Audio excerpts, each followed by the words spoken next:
Ladies and gentlemen, welcome back to the Chatbot Chess World Championship. This is the second edition, where we have everything from ChatGPT to DeepSeek to Meta AI to Claude to Grok participating in a knockout tournament with some of the most disastrous, hilarious, instructive, idiotic, hopeless chess that you have ever seen. Chess is really unique because in most sports, you prefer to watch the best in the world. In chess, you prefer to watch literally anything except that. And in this series, we get precisely what I am describing. Now, there was a previous edition of this tournament. I have a playlist from 2025. This is the second edition. And this is day number 3. And here is your bracket. ChatGPT and Copilot took care of business in the first round. That's going to be a great matchup coming up in a couple of days. And for now, we have Snapchat and Claude. And then we have Meta AI and DeepSeek. Now, honestly, Snap's participation in this event is kind of like, it's a little bit undeserved.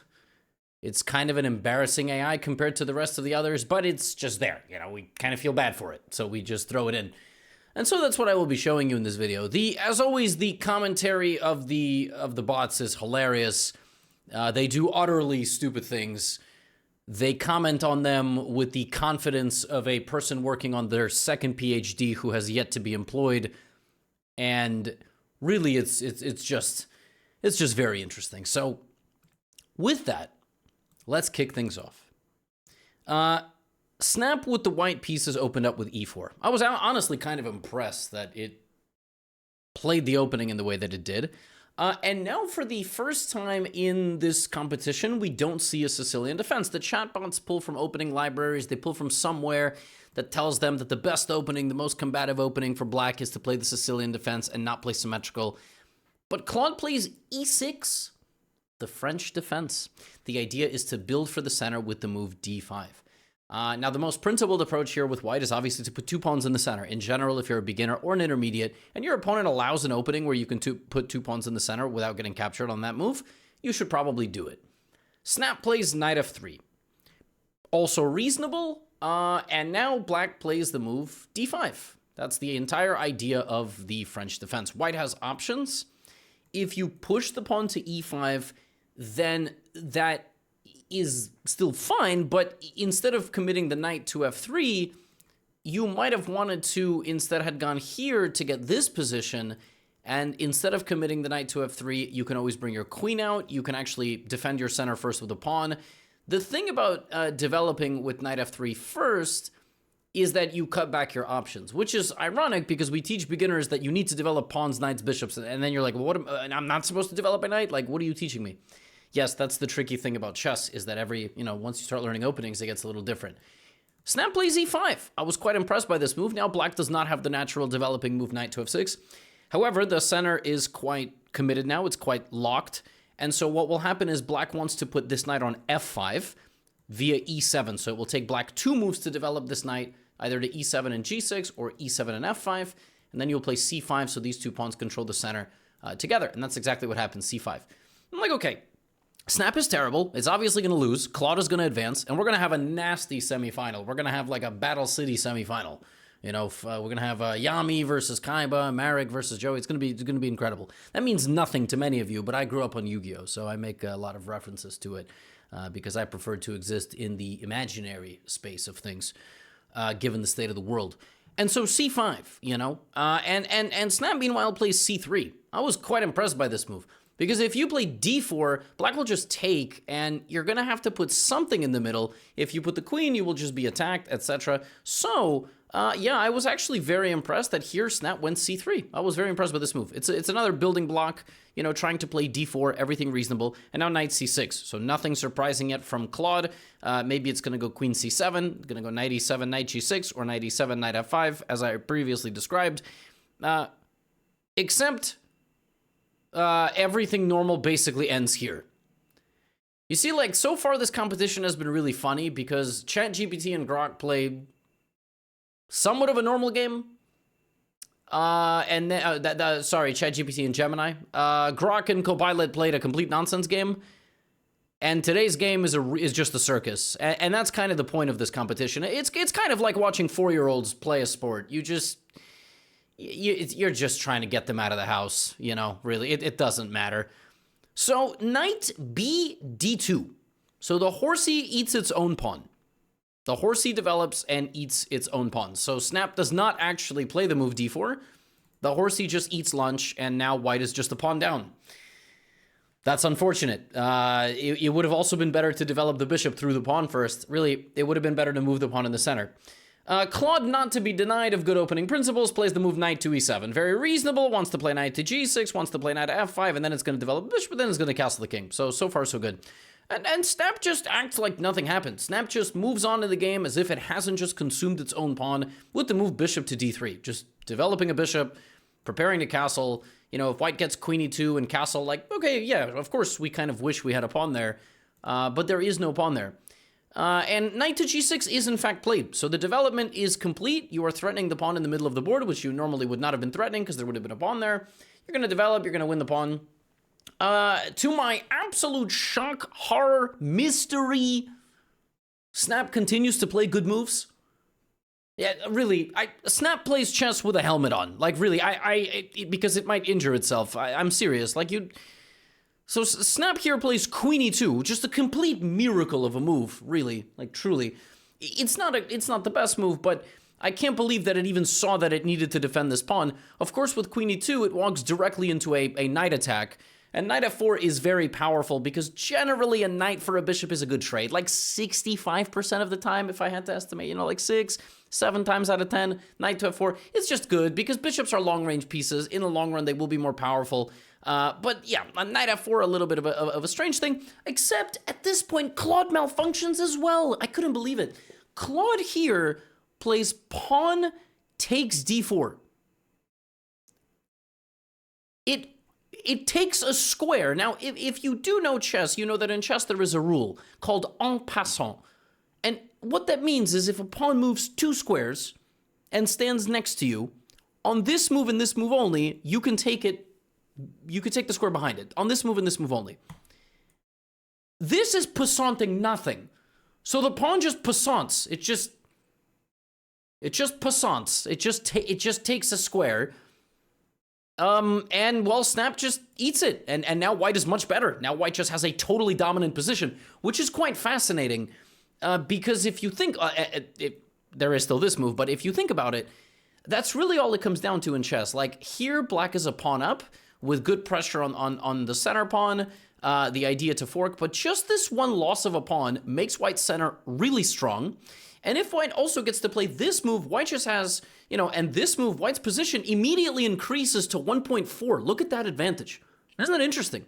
1.4, it just takes a couple of pawn moves because you basically prevent the opponent from creating counterplay. Just putting 2 little pawn spikes disallows opponent's activity towards you. So c takes d4 is played, and now bishop to b4 with a pin on the knight. Of course, white can still castle. But we continue this kind of notion of teleportation. And here, white plays the move, bishop e3. So the knight consumed the pawn, and the bishop jumps over the knight, bishop to e3. It's actually a great developing move if it wouldn't be just completely illegal. Here, Claude finally castles, right? Finally, it just had its first opportunity, but we get to castling, and Snap really likes the idea, so it castles as well. And white maintains the advantage. White maintains the advantage because the pawns are very solid now. They're joined together in the center. Yeah, slowly you will kick out these pieces, and then you use your stability to go and attack the king, right? Okay, fantastic. Now things get really weird, in case it hasn't been weird already. In this position, Claude takes the knight. I think these bots just sort of like, they keep a visual diagram of the position, and it was like, okay, you play bishop takes d2. And now Snap really impressed me, because in this position, with the ability to take this 3 different ways, Snap did this. Snap said, okay, I see that you took my pawn on d2 with your bishop. Your move.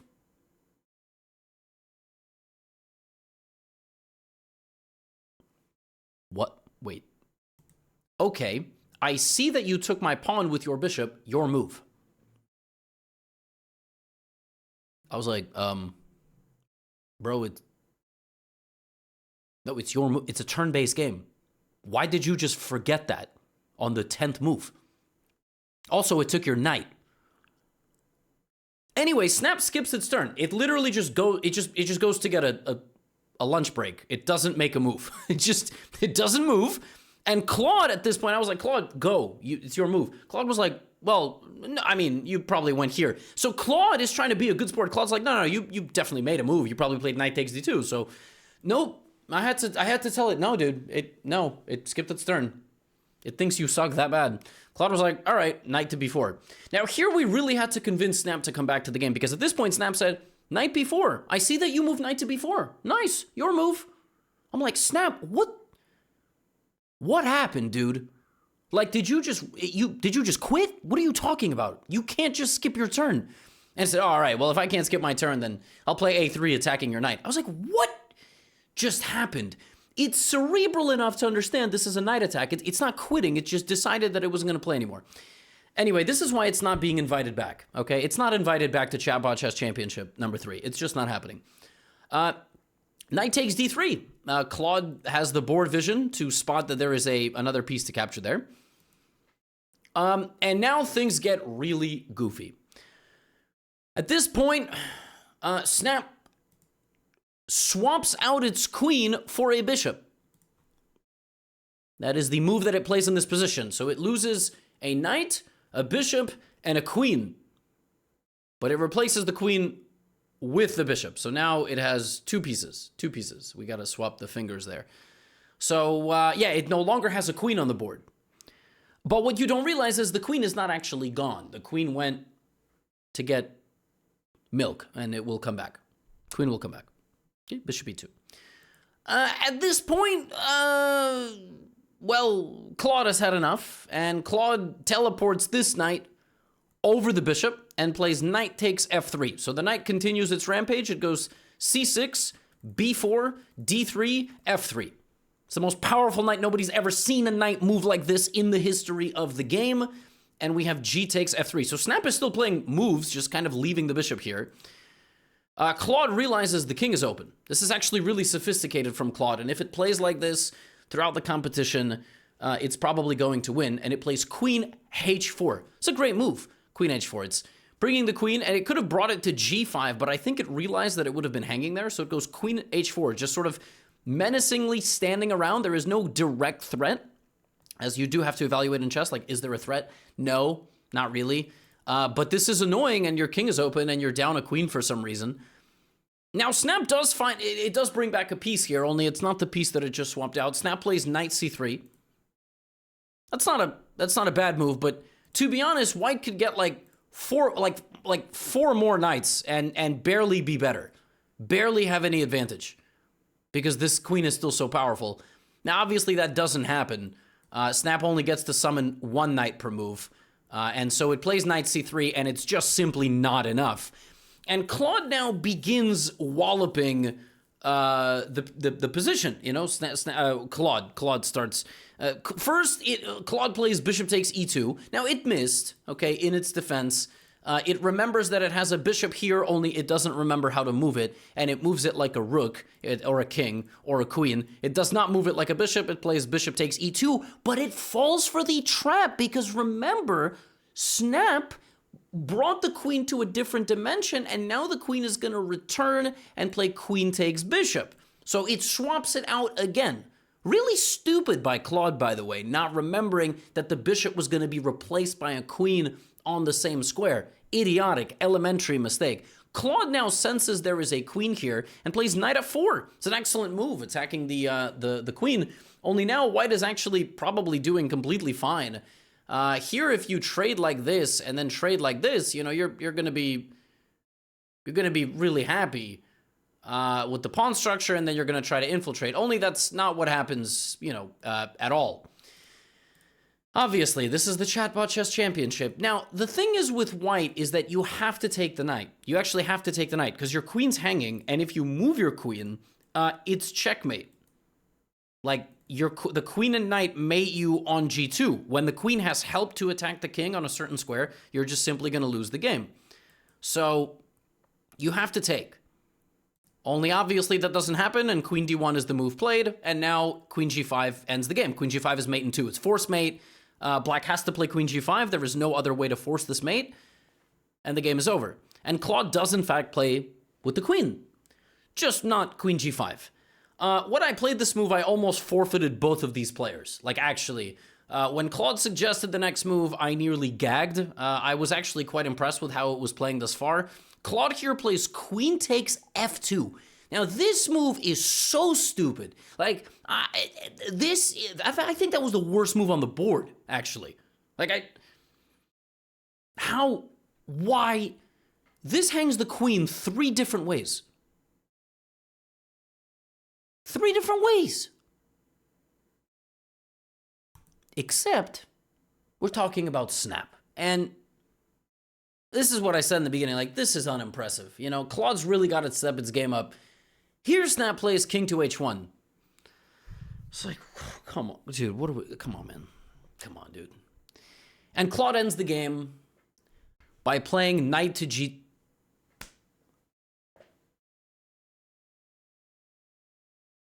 Claude put the wrong piece on the checkmating square. Like, sometimes you have a position where a queen and a bishop can go to the same square, and you put the bishop there instead of the queen, and it's not mate. But at least it's a check. You get what I'm saying? Sometimes you have a king on a square, and the queen can check it, and so can the bishop, and you put the wrong piece. How on earth can you get the wrong piece here? Queen g2 it's it. That would have been the end of the video. Instead, we get knight to g2. Claude, what are you doing? And snap plays rook to g1. It doesn't take the queen. It just leaves its bishop hanging. At this point, Claude had the following sequence of thought. I'll play knight takes f1, capturing the rook. Wait a minute, my knight is on g2. It can't reach f1. Actually, knight g2 f1 would be... No, a knight on g2 only moves to f4, h4, e1, and e3. Not f1. Ha! Well, then I'll play knight to e1, jumping the knight to e1, attacking your queen on d1. How can these bots say such profound yet such moronic things at the same time? Like, it just stopped itself from making an illegal move, told you all of its possible legal moves, and then said this attacks this. Anyway, you don't have to suffer through this much longer. You really don't. Knight e1 is a horrendous move. But the game ends in a really epic fashion. So, knight e1 is played, and here white goes rook c1, as one does. Claude now realizes this is a check, so it re-identifies the position and plays queen takes f3 check, which is correct. Except you have to take it with the queen. Instead of that, a snap eats its own rook. So the king eats its own rook and goes to g1. This is now a checkmate. Instead of checkmating the king, Claude summons another horse on d3. So now there are 2 horses. They are defending each other in an infinite loop while also attacking the rook. And so here I put the knight down on d3, and Snap says, I'm sorry, but I am not allowed to provide assistance with that request. I can help with many other things, though. Second time Snap tries to abandon the game. This one may be a bit more reasonable because maybe it thought that it was cheated, only before it just completely stopped playing. Snap's not getting an invite back, all right? We're done. We're not playing this game. We're not having these tantrums. It took about a minute to get it to make a move, and it literally played a move here as if a 5-year-old had to be summoned back to the table. This is, like I said, this is like a local chess tournament. One kid rage quits, doesn't want to play anymore. You have to bring the kid back. They have to make one more move and they get checkmated. That's the thing. I mean, scholastic chess tournaments, if any of you are parents, you know what I'm talking about. But if you're not, it's a nightmare. It's the Hunger Games out there. Kids are barfing over each other, like whether they're nervous or whether they had some bad lunch. It's while they're crying, you know, the bathroom's a mess. There's snacks all over the floor, tears, celebrations, hitting each other over the head with trophies. And so finally we get Snap to return, and Snap plays the move b3. And at this point, Claude's like, all right, I've had enough of my tantrum-throwing opponent, and plays queen to g2, checkmate. Thank goodness, because I could not stomach this anymore. This championship is really ruining every single day of mine that I'm booting up these programs to play against one another. Claude is victorious, and I never want Snap to play a chess game ever again. Ever. I don't want to see that. And so this is your updated bracket. After the first 3 matches, we have ChatGPT, Copilot, and Claude moving on. I expect DeepSeek to move on. DeepSeek is all over the news now. It's been all over the news kind of ever since it came out. Fundamentally, whatever, threatening the Western battle for artificial intelligence. I don't know. I don't care. Chess has been dominated by artificial intelligence for 30 years. We just use it for our benefit. And I use it for content to make all of you laugh. That's all I have for you today. Friendly reminder, as always, Chess for Babies comes out March the 3rd. How to Win at Chess Next Level is already available for pre-order apparently on Amazon. It drops in October. There will be a cover reveal soon and a big announcement. Stay tuned so that you don't end up playing chess like Snap. Get out of here.